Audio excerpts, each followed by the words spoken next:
Hello student केम छो मजामा साईराम। હવે 12મા ધોરણમાં ચેપ્ટર નંબર 12 આલ્ડીહાઇડ કીટોન અને કાર્બોક્સિલિક એસિડમાં લાસ્ટ વિડિયોમાં આપણે ચર્ચા કરી હતી આલ્ડીહાઇડ કીટોનની રિડક્શન પ્રક્રિયા, જેમાં ખાસ કરીને ક્લેમેન્સન અને વુલ્ફ કિસ્નર રિડક્શન છે। હવે આલ્ડીહાઇડ અને કીટોનની ઓક્સિડેશન પ્રક્રિયા આજના વિડિયોમાં આપણે જોશું। આ પોઈન્ટ પણ છે એ ખૂબ જ અગત્યનો છે। આની અંદર બે માર્કના પ્રશ્નો છે એ નીકળે છે, ખાસ કરીને ટોલેન્સ પ્રક્રિયા અને ફેલિંગ પ્રક્રિયા, જે મોસ્ટ આઈએમપી છે। તો આ વિડિયો છે એ શરૂઆતથી અંત સુધી જોજો, બોર્ડ માટે ખૂબ જ ઉપયોગી છે। આલ્ડીહાઇડ અને કીટોનની ઓક્સિડેશન પ્રક્રિયા। હવે ઓક્સિડેશન એટલે ઓક્સિજન ઉમેરાય અથવા ઓક્સિડેશન આંકમાં વધારો થાય। આપણે રેડોક્સ પ્રક્રિયામાં ભણી ગયા। તો આલ્ડીહાઇડ ની અંદર ફોર્માલ્ડીહાઇડ લઉં તો એના કાર્બોનિલ કાર્બનનો ઓક્સિડેશન આંક 0 છે। એનો ઓક્સિડેશન આંક કેટલો છે? 0। બાકીના આલ્ડીહાઇડ ના કાર્બોનિલ કાર્બનનો ઓક્સિડેશન આંક +1 છે। એનો કેવો છે? +1। જ્યારે કીટોનની વાત કરો તો કીટોનના કાર્બોનિલ કાર્બનનો ઓક્સિડેશન આંક છે +2 છે। તો અહીં કાર્બન ઓક્સિડેશન આંક 0 +1 +2, કાર્બોક્સિલિક એસિડ નો +3 છે। તો ઓક્સિડેશન સરળ કેનું થાય? તો કે જેનો ઓક્સિડેશન આંક નીચો હોય, જેનો ઓક્સિડેશન આંક નીચો, તેનું ઓક્સિડેશન સરળતાથી થાય। અહીં કાર્બોનિલ કાર્બન જ છે, કાર્બોનિલ કાર્બન છે, પણ અહીં કાર્બનનો ઓક્સિડેશન આંક 0 છે, તો એનું ઓક્સિડેશન સરળતાથી થશે। પણ જેમ જેમ ઓક્સિડેશન આંક વધે એટલે ઇલેક્ટ્રોનની સંખ્યા, આમાં જો કાર્બન +1 એટલે કાર્બનની 3 જ છે, આમાં 2 જ છે, આમાં 1 જ છે, એટલે જેમ જેમ ઓક્સિડેશન આંક ઊંચો કોઈ પણ તત્વનો, એમ ઓક્સિડેશન મુશ્કેલ બને। આવું રેડોક્સ પ્રક્રિયામાં તમે કન્સેપ્શનલી ભણી ગયા છો। તો અહીં કાર્બન જ છે, કાર્બનનું જ ઓક્સિડેશન થશે, કાર્બોનિલ કાર્બન છે, તો એમાં અહીં ઓક્સિડેશન અનુભવવાની ક્રમ, ઓક્સિડેશન અનુભવ એટલે રિડક્શન કરતા તરીકેની પ્રબળતા ફોર્માલ્ડીહાઇડ, બાકીના આલ્ડીહાઇડ, કીટોન અને કાર્બોક્સિલિક એસિડ। કાર્બોક્સિલિક એસિડની અંદર કહી દઉં તો કાર્બોક્સિલિક એસિડનું ઓક્સિડેશન શક્ય નથી। અપવાદ રૂપ, અપવાદ ફોર્મિક એસિડ, ઓક્ઝેલિક એસિડ, એનું ઓક્સિડેશન પોસિબલ છે, બરોબર? એનું ઓક્સિડેશન થઈને CO2 બને, જે આગળ જતા આપણે અભ્યાસ કરશું। પણ કાર્બોક્સિલિક એસિડનું ઓક્સિડેશન પોસિબલ નથી, કારણ કે એમાં કાર્બોનિલ કાર્બનનો ઓક્સિડેશન આંક મેક્સિમમ +3 છે।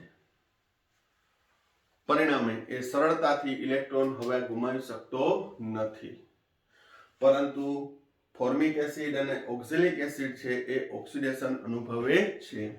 તો આમ જોઈએ તો આલ્ડીહાઇડની ઓક્સિડેશન પ્રક્રિયા કીટોન કરતા સરળ છે એમ કહી શકાય। શા માટે સરળ છે? તો એનું કારણ એવું આપ્યું છે કે કાર્બન સાથે હાઇડ્રોજન બંધ જોડાયેલો છે, જ્યારે અહીં કીટોનમાં કાર્બન સાથે કાર્બન બંધ જોડાયેલો છે। પણ એ કારણ સૈદ્ધાંતિક નથી, કન્સેપ્શનલી જોઈએ તો આનો ઓક્સિડેશન આંક આલ્ડીહાઇડનો કેવો હોય છે? નીચો, પરિણામે ઓક્સિડેશન સરળ।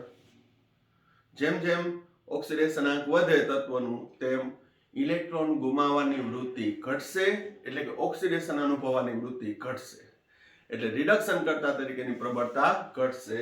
તો આમ આલ્ડીહાઇડ છે એનું ઓક્સિડેશન જોઈએ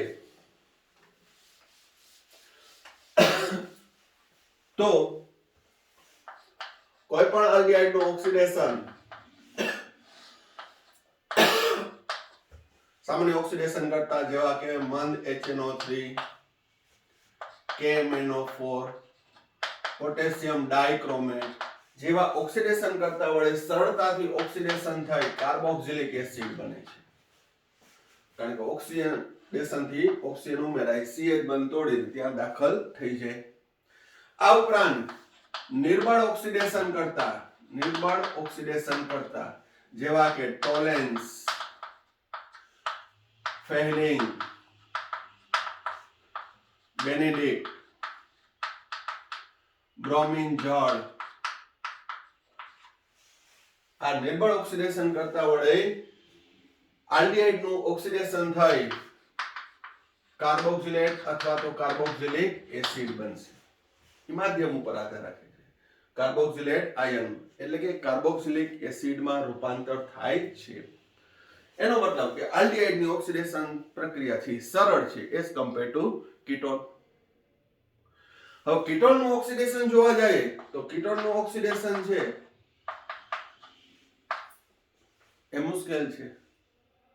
કીટોન નું ઓક્સિડેશન એ ઉગ્ર પ્રક્રિયા પરિસ્થિતિમાં પ્રબળ ઓક્સિડેશન કરતા acidic KMnO4, acidic potassium dichromate, સાંદ્ર HNO3 વડે ઓક્સિડેશન કરવામાં આવે તો અહીં ઓક્સિડેશન થાય છે પરંતુ તેમાં કાર્બનની સંખ્યા કાર્બોક્સિલિક એસિડ મળે એમાં કાર્બનની સંખ્યા મૂળ કીટોન કરતા ઓછી હશે. જેમ કે હું ઓક્સિડેશન કરું તો અહીં આલ્કાઇલ નું ઓક્સિડેશન થઈ કાર્બોક્સિલિક એસિડ અહીં R ડેશ છે અને અહીં RCOOH છે. જેમ કે અહીં RCH2CO CH2 R ડેશ આ રીતે દર્શાવું પ્રબળ ઓક્સિડેશન કરતાની હાજરીમાં. અહીં હું આ CCO બંધ તોડું તો બરાબર ધ્યાન રાખજો કઈ રીતે થાય છે. આ C1C2 કહું C1C2 બંધ તોડું હાઇડ્રોજન ત્યાં જોડાઈ જાય એક ઓક્સિજન તો શું બને R dash CH2COOH R dash CH2COOH વત્તા એક ઓક્સિજન અહીંયા ઉમેરાણો બે ઓક્સિજન અહીંયા આ હાઇડ્રોજન અહીંયા વયો ગયો તો હવે શું રહ્યું RCOOH. તમે કયો અહીં આ રીતે CH2CO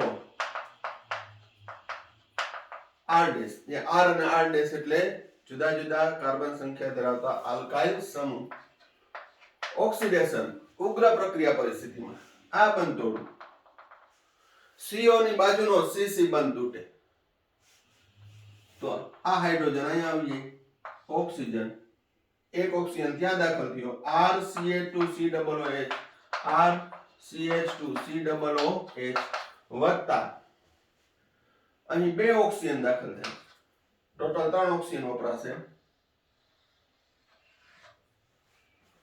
R ડેશ COOH જુદા જુદા કાર્બન સંખ્યા ધરાવતું કાર્બોક્સિલિક એસિડ નું મિશ્રણ મળે છે. બરોબર જેમાં મૂળ કીટોન કરતા કાર્બનની સંખ્યા ઓછી હશે કારણ કે ત્યાં ડિસ્ટ્રીબ્યુટ થઈ જાય છે. હવે આ થઈ વ્યાપક ચર્ચા કે આલ્ડિહાઇડ નું ઓક્સિડેશન નિર્બળ ઓક્સિડેશન કરતા વડે થઈ શકે અને સામાન્ય ઓક્સિડેશન કરતા વડે તો થશે. ઇવન નિર્બળ ઓક્સિડેશન કરતા ટોલેન્સ પ્રક્રિયક ફેલિંગ બેનેડિક્ટ અને બ્રોમિન જળ વડે પણ થઈ શકે છે. તો એની તો આપણે સવિસ્તાર ચર્ચા કરશું. દરેક છે 2-2 માર્કની નોંધ છે. પરંતુ કીટોન નું ઓક્સિડેશન છે ઉગ્ર પ્રક્રિયા પરિસ્થિતિમાં પ્રબળ ઓક્સિડેશન કરતા એસિડિક કે બેઝિક KMnO4 પોટેશિયમ ડાયક્રોમેટ સાંદ્ર HNO3 વડે ઓક્સિડેશન કરતા કાર્બોક્સિલિક એસિડ નું મિશ્રણ મળે છે. હવે આ ઓક્સિડેશન થી કયા પ્રકારની નિપજ મળે છે કઈ રીતે મળે છે કયું ખંડન શક્ય છે એ આપણે સ્પેસિફિક એક્ઝામ્પલ દ્વારા જોઈએ. પહેલા આટલું જોઈ લ્યો.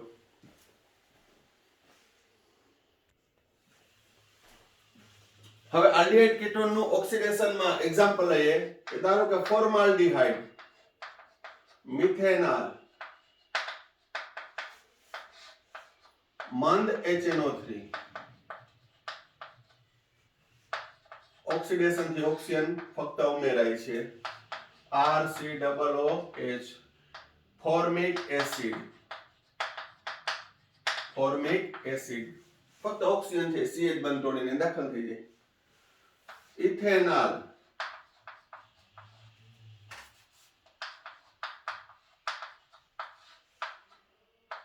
ઓક્સિડેશન, અહીં Br2 જળ વાપરું છું તો Br2 જળમાંથી 2 મોલ HBr દૂર થાય, આ ઓક્સિજન છે દાખલ થઈ જાય COOH. Benzaldehyde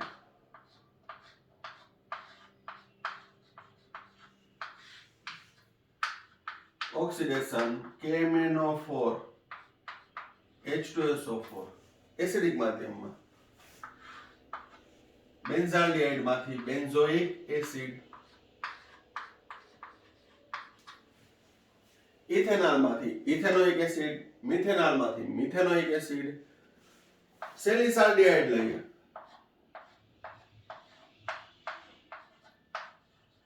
CHO oxidation K2Cr2O7 H2SO4. CHO નું સરળતાથી છે કાર્બોક્સિલ સમૂહમાં રૂપાંતર થવાથી સેલિસાલ્ડિહાઇડ માંથી સેલિસિલિક એસિડ બને. ટૂંકમાં કહીએ તો કોઈ પણ આલ્ડિહાઇડ સમૂહનું સામાન્ય ઓક્સિડેશન કરતા સામાન્ય પરિસ્થિતિમાં ઓક્સિડેશનથી અનુવર્તી કાર્બોક્સિલિક એસિડ બને છે. હવે કીટોનમાં શું થશે? આ બધા એક્ઝામ્પલ છે જે ટેક્સ્ટ બુકમાં એટલા બધા આપ્યા નથી, વ્યવસ્થિત જોઈ લેજો.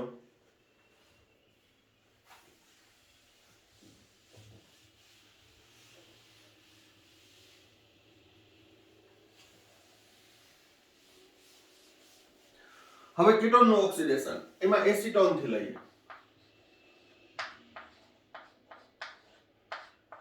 એસિટોન એટલે CH3COCH3, એક નામ લખું છું એસિટોન.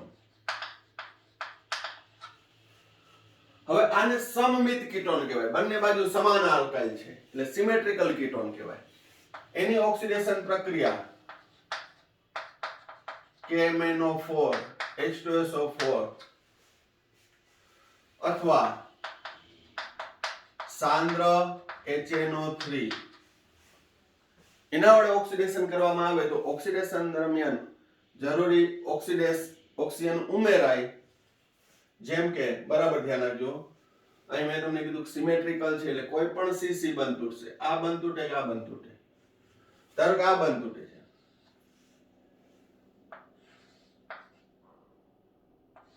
ઓક્સિજન ઉમેરાય અને એક હાઇડ્રોજન ઉમેરાય. જે ઉમેરાય લખું છું CH3COOH, CH3COOH. અહીં બે ઓક્સિજન ઉમેરાય છે, એક ઓક્સિજન અહીંયા, એક ઓક્સિજન અહીંયા. તો શું બને છે? Formic acid.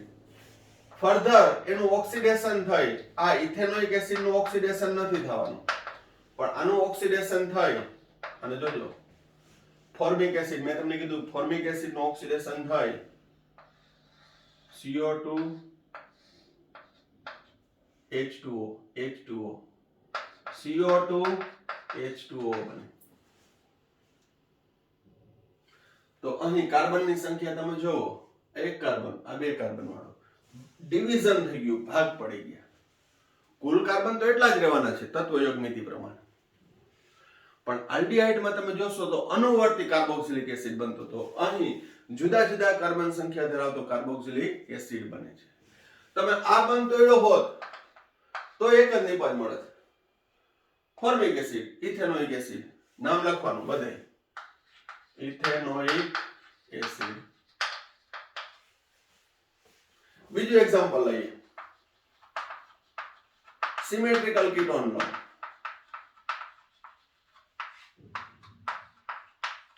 ઉગ્ર પ્રક્રિયા પરિસ્થિતિમાં ઓક્સિડેશન, અહીં આ બંધ તોડું તો 3 કાર્બન અને 2 કાર્બન વાળો, 3 કાર્બન વાળો એસિડ 2 કાર્બન વાળો એસિડ બને. તમે કે આ બંધ તોડો તો 3 અને 2 છે, પછી આ બંધ ના તૂટે.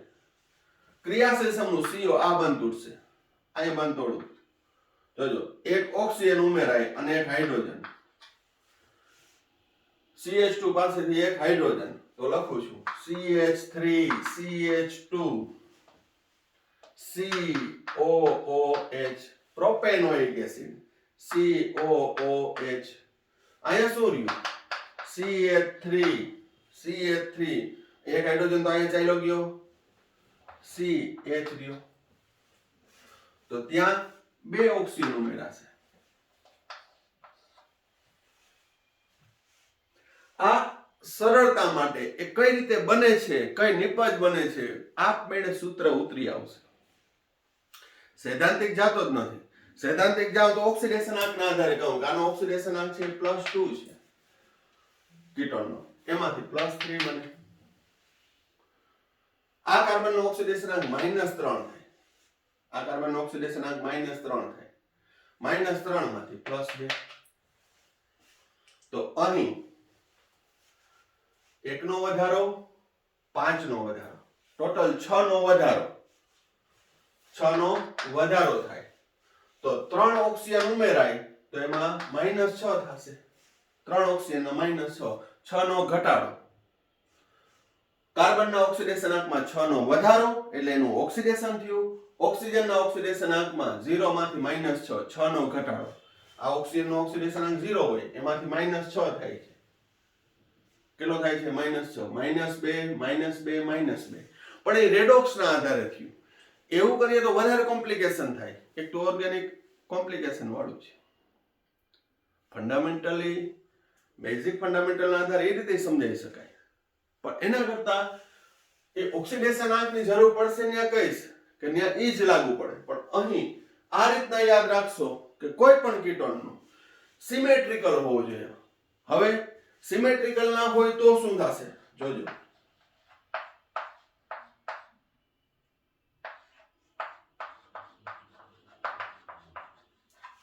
એસિમેટ્રિકલ છે, કીટોનની બંને બાજુ સમાન આલ્કાઇલ નથી, અહીંયા સમાન આલ્કાઇલ છે, તો 3 ને 2 જ વાળો ગમે એમ ખંડન કરો, ગમે સીસી નું, બરોબર.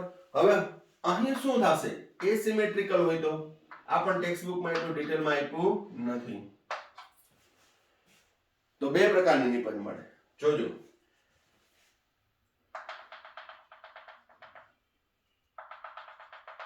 આને A છેદન કહું અને B છેદન કહું, એટલે A છેદનમાં આ CC બંધ તૂટે છે, બરોબર. તો હવે આ તો મેં મેકેનિઝમ સમજાવ્યું. અહીંયા એક ઓક્સિજન, અહીંયા બે ઓક્સિજન. હવે અહીં શું કરી નાખવાનું? આ છેદન થાય તો કેટલા કાર્બન વાળો? 2 ને 2, 2 ને 2, તો 2 કાર્બન ધરાવતો કાર્બોક્સિલિક એસિડ બનશે. CH3 COOH, CH3 COOH. ફરી જોવું હોય તો જોઈ શકાય. કઈ રીતે? તો જો આ A છેદન કર્યું એટલે એક ઓક્સિજન અહીં ઉમેરાણો, હાઇડ્રોજન આવી ગયો એટલે CH3 COOH, CH3 COOH, CH3 COOH. અહીંયા હાઇડ્રોજન દૂર થયો, ત્યાં બે ઓક્સિજન ઉમેરાય છે, ટોટલ 3 ઓક્સિજન ઉમેરાય તો જ ઓક્સિડેશન આંકમાં 0 માંથી -6 થાય. તો CH3C, CH3C, અહીંયા એક જ H રહ્યો કારણ કે એક H તો અહીંયા આવી ગયો. CH3COOH, CH3COOH, બરોબર. આ વાત થઈ. A છેદન. જ્યારે B છેદન થાય તો કેટલા પાર્ટ પડી ગયા? એક કાર્બન વાળો એસિડ અને 3 કાર્બન વાળો એસિડ. 3 કાર્બન વાળો એસિડ એટલે પ્રોપેનોઇક એસિડ, એક કાર્બન વાળો એસિડ એટલે ફોર્મિક એસિડ. એમાં સમજાવવું હોય તો આમાં સમજાવી દઉં. CH3 હતું, એક હાઇડ્રોજન અને એક ઓક્સિજન ઉમેરાય, CH3 CH2 COOH, CH3 CH2 COOH ની પર લખાઈ ગઈ. અહીંયા હવે શું રહ્યું? CH2, ત્યાં બે ઓક્સિજન ઉમેરાઈ જાય, CH2OO એટલે કે COOH, CH3 COOH formic acid. Further એનું ઓક્સિડેશન થાય. પણ કહેવાનો મતલબ અહીં 2 મોલ ઇથેનોઇક એસિડ મળે છે, અહીંયા પ્રોપેનોઇક એસિડ અને ફોર્મિક એસિડ. તો સાચું શું કે ચારે ચાર સરખું જ મળશે? તો કે નહીં, આ વધુ પ્રમાણમાં મળશે, આ અલ્પ પ્રમાણમાં મળશે. એવું કોણે કીધું? તો પોપોફ નામના વૈજ્ઞાનિકે. કોણે? પોપોફે કીધું કે અહીં કયું છેદન શક્ય છે? તો કે CO સમૂહ એ ઓછા કાર્બન ધરાવતા, CO સમૂહ છે એ ઓછા કાર્બન ધરાવતા આલ્કાઇલ સમૂહ સાથે જોડાય એ છેદન શક્ય છે. એટલે CO છે એ કેની સાથે ભેગો રહેશે? ઓછા કાર્બન સંખ્યા ધરાવતા આલ્કાઇલ સાથે, નાના કદના આલ્કાઇલ સમૂહ સાથે રહે. પોપોફે એવું કીધું. તો આ બંધ તોડું ને હું, તો જ CO છે એ આની સાથે જોડાયેલો રહેશે. પણ જો હું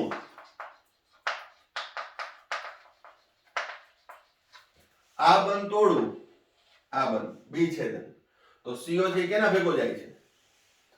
મોટો કદ ધરાવતો, વધુ કાર્બન સંખ્યા ધરાવતા આલ્કાઇલ સાથે જાય છે. પોપોફ કે નહીં, શું આવશે? CO છે ઈ ઓછા કાર્બન સંખ્યા ધરાવતા આલ્કાઇલ સમૂહ સાથે જોડાયેલો રહેશે, એ નિપજ આવશે. એટલે અહીંયા CH3COH, અહીંયાથી H દૂર થઈ ગયો, ડબલ O, એટલે 2 મોલ શું મળે છે? Ethanoic acid. બરોબર. તો આ પ્રકારે સિમેટ્રિકલ કીટોન નું હોય તો ગમે એ છેદન થાય સમાન નિપજ મળશે, પણ અસમમિત કીટોન હોય તો ત્યારે કાર્બોનિક સમૂહ છે એ ઓછા આલ્કાઇલ સમૂહ સાથે જોડાયેલો રહે તે રીતે નિપજ મળે છે. આ પણ નોંધ કરજો, કારણ કે એ જૂના કોર્સમાં આવતી કોમ્પિટિટિવ એક્ઝામ માટે ઉપયોગી થાય કે મુખ્ય નિપજ કઈ મળશે. 2-બ્યુટેનોન નું ઓક્સિડેશન કરવાથી મુખ્ય નિપજ અથવા વધુ પ્રમાણમાં નિપજ કઈ મળશે? વ્યવસ્થિત જોઈ લ્યો.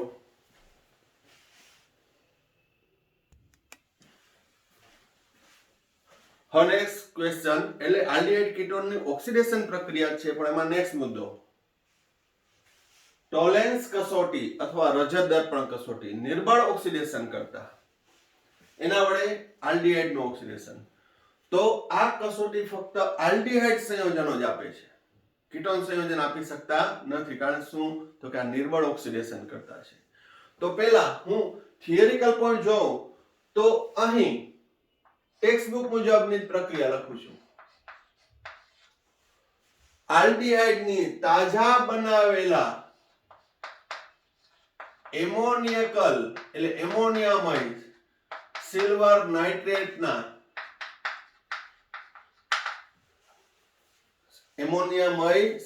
નાઇટ્રેટના દ્રાવણમાં ઉમેરી કાળજીપૂર્વક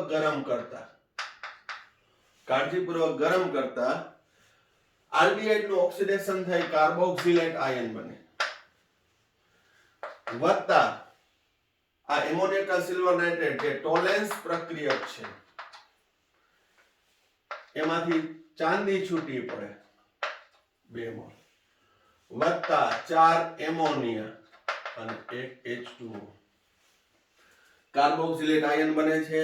કાર્બોક્સિલિક એસિડ નો ક્ષાર કાર્બોક્સિલેટ, ચાંદી છૂટી પડે છે જે એમોનિયા વત્તા H2O.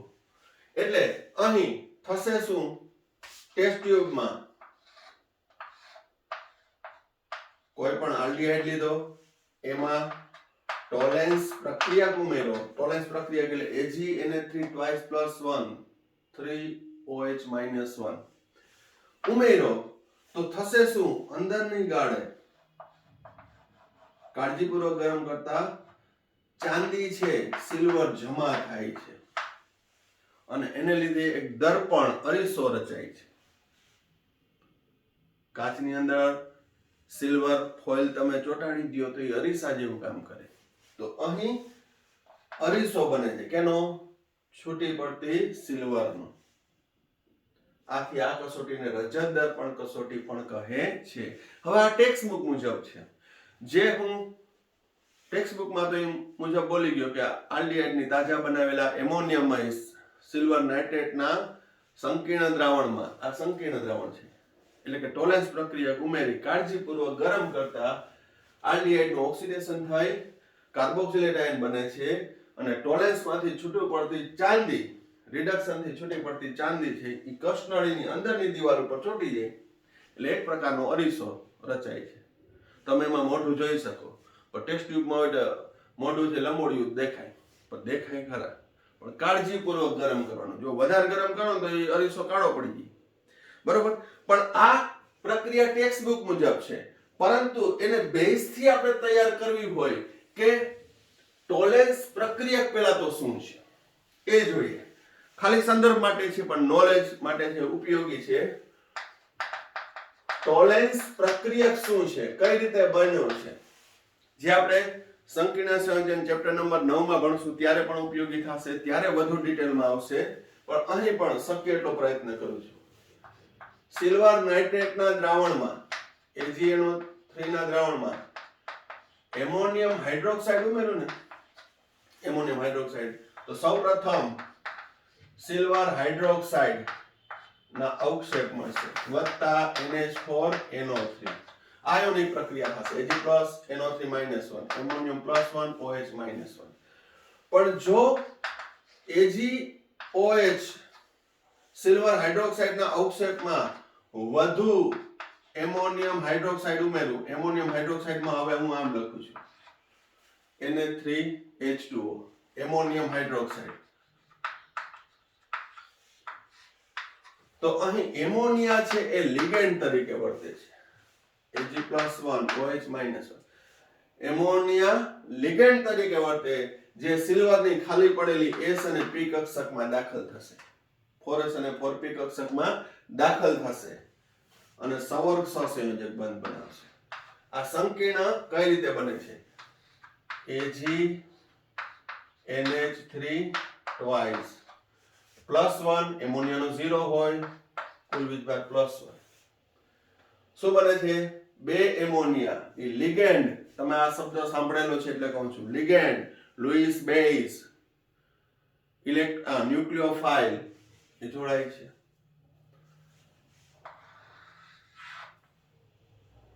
અને OH- એને તટસ્થ કરે છે. આ સંકીર્ણ ધન આયન બન્યો, એને તટસ્થ OH- વત્તા 2 મોલ H2O.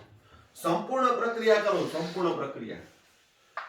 તો સિલ્વર નાઇટ્રેટના દ્રાવણમાં સહેજ વધુ 2 ને 3 મોલ એમોનિયમ હાઇડ્રોક્સાઇડ ઉમેરતા એમોનિયકલ સિલ્વર નાઇટ્રેટનું સંકીર્ણ દ્રાવણ એટલે AgNH3 twice OH વત્તા 2 મોલ H2O વત્તા NH4NO3. આને કહેવાય ટોલેન્સ પ્રક્રિયક. એને શું કહેવાય? ટોલેન્સ પ્રક્રિયક. એનું IUPAC નામ આપણે ચેપ્ટર નંબર 9 ભણશું ત્યારે આવશે. ડાયએમાઇન આર્જેન્ટેનિયમ અથવા સિલ્વર કયો તોય ચાલે, સિલ્વર, પછી એનો ઓક્સિડેશન 1 હાઇડ્રોક્સાઇડ. ડાયએમાઇન સિલ્વર 1 હાઇડ્રોક્સાઇડ અથવા ડાયએમાઇન આર્જેન્ટેનિયમ 1 હાઇડ્રોક્સાઇડ એ સંકીર્ણ જે ટોલેન્સ પ્રક્રિયક બને છે, જે નિર્બળ ઓક્સિડેશન કરતા તરીકે વર્તે છે. બરોબર? નિર્બળ ઓક્સિડેશન કરતા તરીકે કઈ રીતે વર્તે છે એની પણ આપણે મેકેનિઝમ જોઈએ, પછી પાછું ટેક્સ્ટ બુક નું સમીકરણ લખશું. પણ આ થઈ ટોલેન્સ પ્રક્રિયકની બનાવટ. બરોબર? આ ટોલેન્સ પ્રક્રિયકની બનાવટ છે. ટોલેન્સ પ્રક્રિયકનું સૂત્ર શું? AgNH3 twice OH. હવે આ ટોલેન્સ પ્રક્રિયા કઈ રીતે કાર્ય કરે છે, બરોબર? તો અહીં ફરી પાછું લખી નાખું છું. કેટલા mall? 2 mall AgNH3 twice +1 3 OH-1 gives COOH O- વત્તા 2 મોલ સિલ્વર, 4 એમોનિયા અને 1 પાણી. બરોબર? પણ આ પ્રક્રિયાને હું સ્ટેપ વાઇઝ તબક્કાવાર લખીશ. કઈ રીતે એ જોજો. પહેલા આ વ્યવસ્થિત જોઈ લ્યો.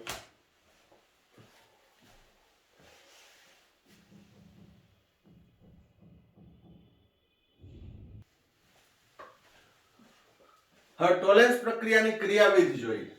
જોજો પહેલા સ્ટેપમાં AgNH3 twice +1 OH -1 એવા 2 મોલ વપરાણ હતા.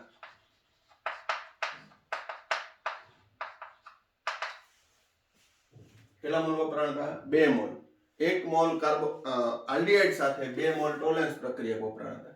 એટલે આપણે ત્યાં 2 AgNH3 twice +1 લખ્યા હતા, પણ 3 OH લખ્યા હતા. શા માટે એ પણ જોઈએ. પહેલા શું થશે? પહેલા તો કે અહીં બરાબર ધ્યાન રાખજો, H2O દૂર થયું વત્તા આ સંકીર્ણ ધન આયન એનું વિઘટન થયું. એનું વિઘટન થયું 4 મોલ એમોનિયા. હવે રહ્યું શું? 2 સિલ્વર અને 1 ઓક્સિજન. 2 સિલ્વર આ સ્વરૂપે છે Ag+1 Ag+1 અને ઓક્સિજન કયા સ્વરૂપે છે? -2. શું બન્યું? Silver oxide. આ સિલ્વર ઓક્સાઇડ છે એ નિર્બળ ઓક્સિડેશન કરતા છે. સિલ્વર ઓક્સાઇડ કેવો છે? એ નિર્બળ ઓક્સિડેશન કરતા. તો પહેલા સ્ટેપમાં ટોલેન્સ પ્રક્રિયાનું વિઘટન થઈ સિલ્વર ઓક્સાઇડ બને, H2O અને 4 મોલ એમોનિયા છૂટો પડે. એમોનિયા ઉડી જશે. બીજા સ્ટેપમાં જોજો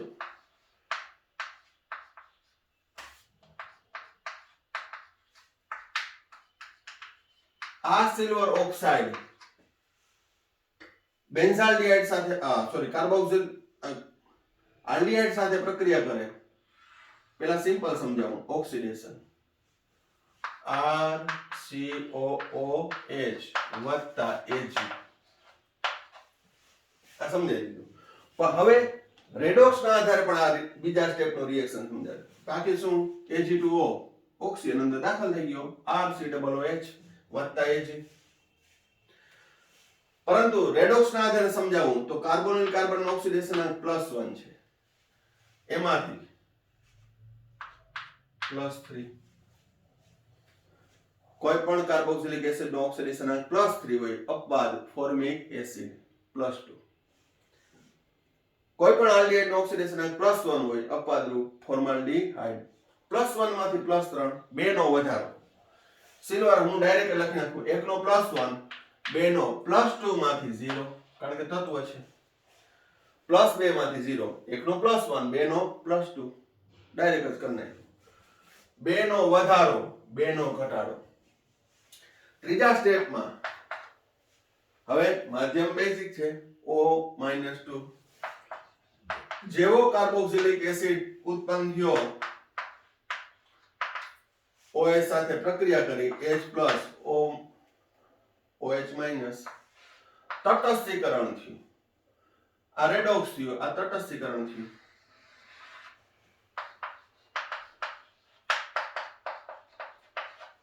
હવે કુલ પ્રક્રિયા લખું, કુલ પ્રક્રિયા તો જે આપણે ટેક્સ્ટ બુક ની આવી RCHO વત્તા 2 મોલ AgNH3 twice +1 વત્તા 2 ને 1 3 મોલ OH -1. હવે ઉડાડીએ Ag2O ઉડી જાય, બરોબર. Ag2O ઉડી જશે.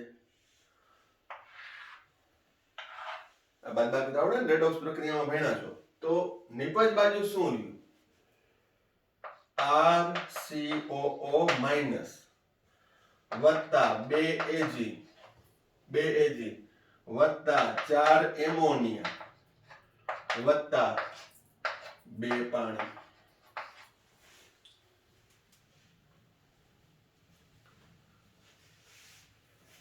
આ ક્રિયાવિધિ સમજવાની છે, લખવાનું તમારે આ જ છે. પણ આ આખું સમીકરણ કઈ રીતે બન્યું, તો આ પ્રક્રિયા કેમ બન્યો એની પણ મેં ચર્ચા કરી. તો આ રીતે છે એ સિલ્વર નું રિડક્શન થાય છે, Ag+1 નું Ag માં રિડક્શન થાય, આલ્ડીહાઇડ નું કાર્બોક્સિલેટ માં ઓક્સિડેશન થાય છે. एक्चुअली कार्बोक्सिलिक एसिड बने, carboxylic acid again react with hydroxide ion, कारण કે આ ટોલેન્સ પ્રક્રિયકમાં તો હોય જ છે જ, બેઝિક છે, એસિડ બેઝ તટસ્થીકરણ થાય છે, માટે અહીં શું લખીએ છીએ કાર્બોક્સિલેટ, બરાબર. તો ક્રિયાવિધિ સમજી વ્યવસ્થિત રહી, બાકી તમે ટોલેન્સ પ્રક્રિયકની આખી થિયરી ગોખી નાખીને છેલ્લે સમીકરણ લખો, જ્યારે તમે પરીક્ષામાં 2 માર્કમાં પૂછાય તો ગોટે ચડી જાવ કે આમાં શું આવતું હતું. પણ જો અન્ડરસ્ટેન્ડિંગ થી ફંડામેન્ટલી જો આ તમે બધું યાદ રાખ્યું હોય, મગજ કસવું પડે, પણ એકદમ સરળતાથી ગમે ત્યારે તમે લખી શકો. જોઈ લો વ્યવસ્થિત.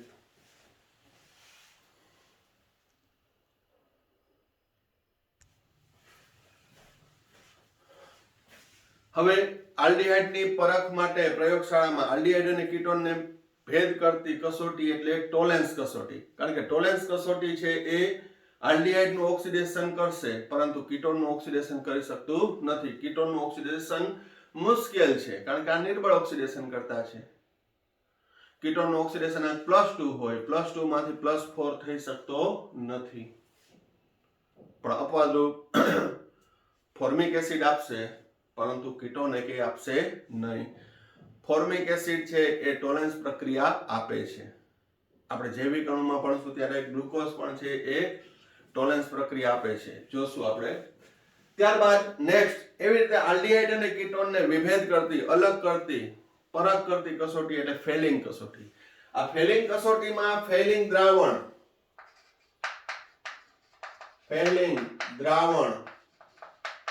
A અને ફેલિંગ દ્રાવણ B. ફેલિંગ દ્રાવણ A શું છે? કોપર સલ્ફેટનું દ્રાવણ. ફેલિંગ દ્રાવણ B શું છે? આલ્કલાઇન એટલે કે NaOH અને sodium potassium tartrate. Sodium potassium tartrate. Tartaric એસિડનો સોડિયમ પોટેશિયમ ક્ષાર, જેને રોસેલ ક્ષાર કહેવાય છે. ફેલિંગ દ્રાવણ એ શું છે? એમસીક્યુ માં પૂછાઈ શકે. ફેલિંગ દ્રાવણ એ કોપર સલ્ફેટનું દ્રાવણ છે. ફેલિંગ દ્રાવણ B એ NaOH અને sodium potassium tartrate. Sodium potassium ટાર્ટરેટ જે ટાર્ટરિક એસિડનો સોડિયમ પોટેશિયમ ક્ષાર છે, જેને રોસેલ ક્ષાર પણ કહેવાય. ઈ બંનેને સપ્રમાણ મિશ્રણ કરવાનું એક સમાન. તો ત્યારે થશે શું? CuSO4 વત્તા NaOH. તો એમાંથી ઉત્પન્ન થશે CuOH twice વત્તા Na2SO4. કોપર હાઇડ્રોક્સાઇડ બને છે. કોપર હાઇડ્રોક્સાઇડ એટલે કોપર +2 2OH-. આ જે છે એ પણ નિર્બળ ઓક્સિડેશન કરતા છે. જેમ ટોલેન્સ નો નિર્બળ ઓક્સિડેશન કરતાનું સૂત્ર હતું Ag2O, એમાં શું છે? CuOH twice. એની અંદર એ વધુ કહું તો CuO વત્તા H2O. ક્યુપ્રિક ઓક્સાઇડ ઓમાં Ag2O હતું, આમાં ક્યુપ્રિક ઓક્સાઇડ છે. તો એ શું છે? નિર્બળ ઓક્સિડેશન કરતા. તો હવે બરાબર ધ્યાન રાખજો. આમાં પણ હું પહેલા ટેક્સ્ટ બુક નું સમીકરણ લખીશ. પહેલા જોઈ લ્યો. ફેલિંગ દ્રાવણ A અને B નું સપ્રમાણ મિશ્રણ કરવામાં આવે તો ત્યારે CuOH twice જે નિર્બળ ઓક્સિડેશન કરતા પ્રક્રિયક આલ્ડીહાઇડ નું ઓક્સિડેશન કરશે. બરોબર? તો આ વ્યવસ્થિત જોઈ લ્યો. હવે આપણે પહેલા ટેક્સ્ટ બુક મુજબ પ્રક્રિયા લખશું, પછી મેકેનિઝમ જોશું.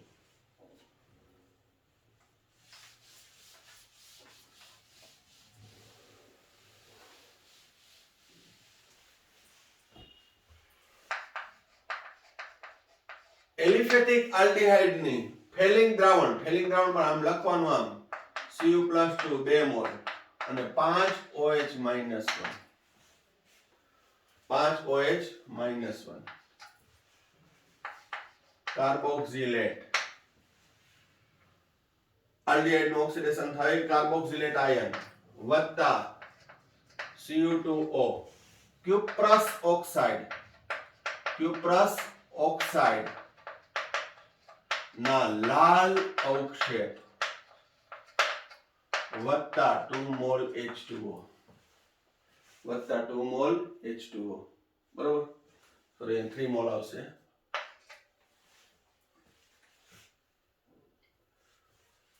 1 ને 5 6 3 દુ 6 3 મોલ H2O. શું થાય છે અહીં રેડોક્સ ના આધારે સમજાવું તો ઓક્સિડેશન આંક +1 માંથી +3 2 નો વધારો +4 2 દુ 4 4 માંથી અહીંયા Q+ છે Cu+1 એવા 2 અને O- 2 એટલે કુલ ઓક્સિડેશન આંક +2 2 નો વધારો 2 નો ઘટાડો 2 નો વધારો 2 નો ઘટાડો ક્યુપ્રિક માંથી Q+ માં રિડક્શન પામે. આલ્ડીહાઇડ માંથી કાર્બોક્સિલિક એસિડ માં ઓક્સિડેશન પામે અને કાર્બોક્સિલિક એસિડ ન્યુટ્રલાઇઝ થઈને કાર્બોક્સિલેટ આયન બનાવે છે. અહીંયા હવે મિકેનિઝમ ના આધારે જોઈએ. Copper +2 copper +2 OH -1 OH -1 OH -1 OH -1 ચાર OH વપરાણા બરોબર. હવે થશે શું ઓક્સિડેશન થયું RCOOH એક ઓક્સિજન વપરાઈ ગયો. અહીં રિડક્શન થયું કોપર +1 બન્યું કોપર +1 બન્યું કોપર +1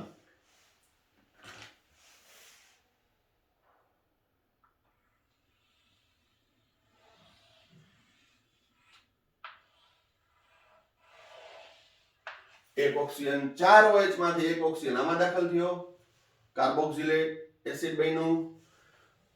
કોપર +2 કોપર +2 નું રિડક્શન થઈ કોપર +1 કોપર +1 ઓક્સિજન -2 Cu2O ના લાલ અવક્ષેપ.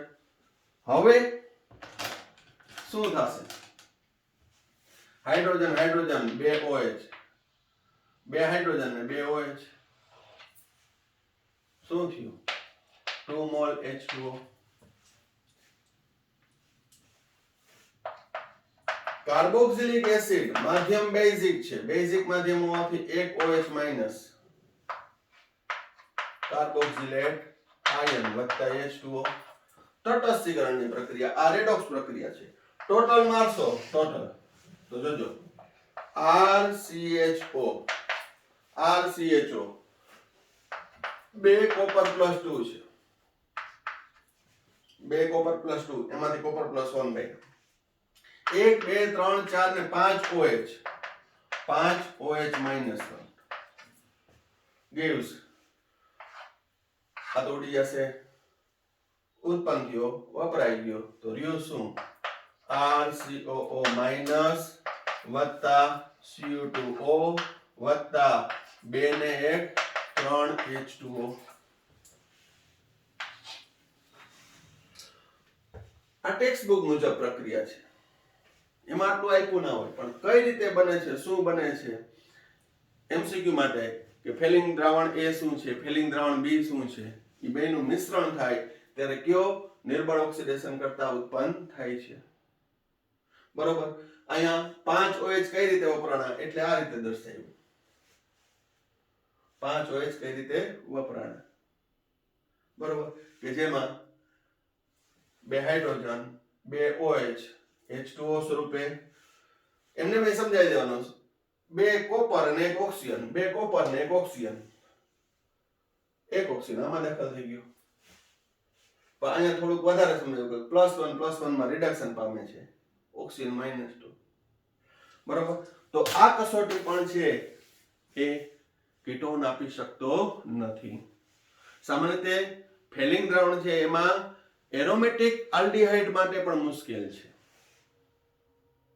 એરોમેટિક આલ્ડીહાઇડ માટે પણ મુશ્કેલ છે પરંતુ આલ્ડીહાઇડ અને કીટોનને ભેદ કરતી કસોટી પૂછે તો એ ટોલેન્સ કસોટી ફેલિંગ દ્રાવણ અને હજી એક બેનેડિક કસોટી.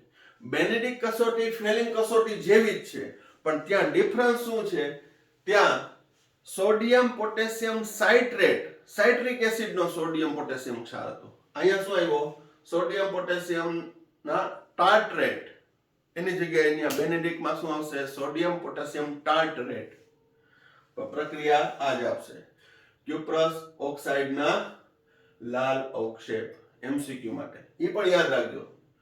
ક્યુપ્રિક ઓક્સાઇડ વાદળી ભૂરો રંગ છે પણ એમાંથી રિડક્શન પામી ક્યુપ્રસ ઓક્સાઇડના લાલ અવક્ષેપ આપે છે. ક્યારે? આલ્ડીહાઇડ સાથેની પ્રક્રિયાથી. તો આ બે પ્રક્રિયા બોર્ડ માટે પણ ખૂબ જ ઉપયોગી છે. નાના નાના એમસીક્યુ પણ આની અંદરથી નીકળે છે. પ્લસ ફંડામેન્ટલી રેડોક્સ પ્રક્રિયાના આધારે પણ છે સમજાવી શકાય. બધી રીતે સમજી અને પછી લખજો તો વધારે સરળ બનશે. કાયમી તમારા માઇન્ડમાં સ્ટેન્ડ રહેશે. બરોબર? તો આ વિડીયોમાં આપણે અહીંયા સુધી રાખીએ છીએ. નેક્સ્ટ આલ્ડીહાઇડ કીટોનની નવી રાસાયણિક પ્રક્રિયાઓ સાથે આપણે મળશું. ત્યાં સુધી થેન્ક યુ. સાઈરામ.